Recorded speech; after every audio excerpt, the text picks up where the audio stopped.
ったらねえな。俺は胸揉めるっつうことなら何でもできるけどよ。ニャーコを悪魔から取り戻してくれたら胸を揉ませてやると言ったらどうする？ Halo Sobat Tako, seperti biasa admin di sini akan melanjutkan pembahasan chapter selanjutnya dari manga Chainsaw Man chapter 42. Di chapter ini Reis akan mengajak Denji pergi ke sekolah pada malam hari. Penasaran dengan kelanjutan ceritanya? Langsung saja ke pembahasan videonya. Panel manga memperlihatkan Denji dan Reis yang sedang berjalan di lorong sekolah pada malam hari. Di kelas mereka memperagakan layaknya guru dan murid. Terlihat Reis yang sedang mengajari Denji.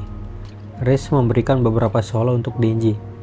Denji pun berkata, "Jadi begini ya rasanya bersekolah?" Lalu Reis pun bertanya, "Apa kau tidak pernah bersekolah sama sekali, Denji?" Denji pun menjawab kalau dia belum pernah bersekolah sama sekali. Lalu Reis berkata, "Itu buruk dan kacau sekali. Umurmu itu masih 16 tahun. Kau masih terbilang bocah. Tapi kau malah menjadi pemburu iblis yang bahkan hampir membunuhmu. Apakah keselamatan publik di tempat kau bekerja itu bagus?" Denji pun menjawab, "Iya bagus sekali. Aku dapat makan dan bisa tidur di kasur."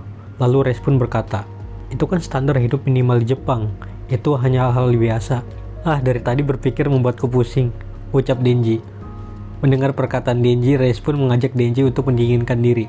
Setelah belajar bersama di kelas, Denji dan Reis pergi ke kolam renang di sekolah untuk mendinginkan diri mereka. "Airnya dingin sekali, dan aku tidak bisa berenang," ucap Denji.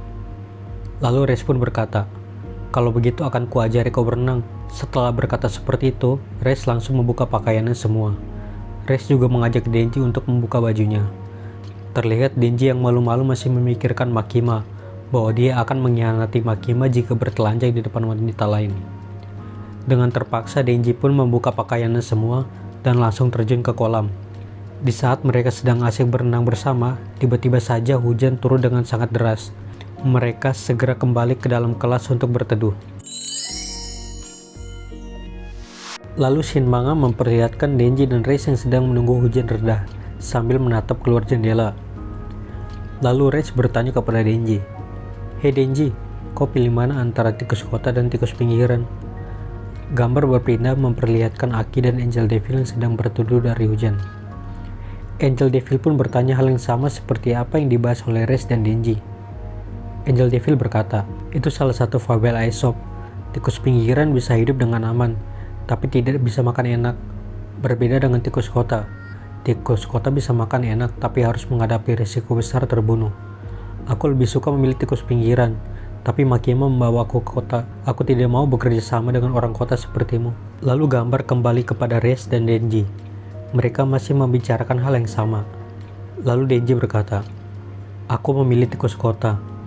Lalu Reis menjawab, "Sungguh, tikus pinggiran jauh lebih baik menurutku, karena aman. Tapi di kota ada makanan enak dan sepertinya lebih menyenangkan," ucap Denji. Lalu Reis berkata, "Yang kau pedulikan hanya makanan dan bersenang-senang saja."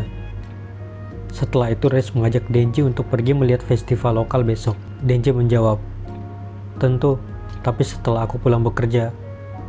Lalu Reis berkata, "Wah bagus, ini akan menjadi kencan ya. Baiklah, aku ingin pergi ke toilet dulu." Terlihat Reis yang sedang berjalan di lorong sekolah yang gelap menuju toilet. Dia menoleh ke belakang sambil berkata, "Denji, apa itu kamu?" Ternyata yang di belakang Reis adalah si botak yang muncul di chapter 41. Nampaknya dia ingin mencari Denji. Lalu si botak itu berkata sambil menodongkan pisau, "Iya itu benar, aku Denji. Aku juga mau ke toilet. Ayo kita pergi ke toilet bersama." Lalu gambar memperlihatkan Denji yang berada di kelas. Denji tidak mengetahui apa yang akan terjadi pada Reis. Lalu dia berkata di dalam hatinya, "Saat ku tutup mataku, aku melihat dua gadis sekarang." Kelanjutan ceritanya ada di chapter 43 yang akan dibahas di lain video. Sampai jumpa. 静かにできる？できる。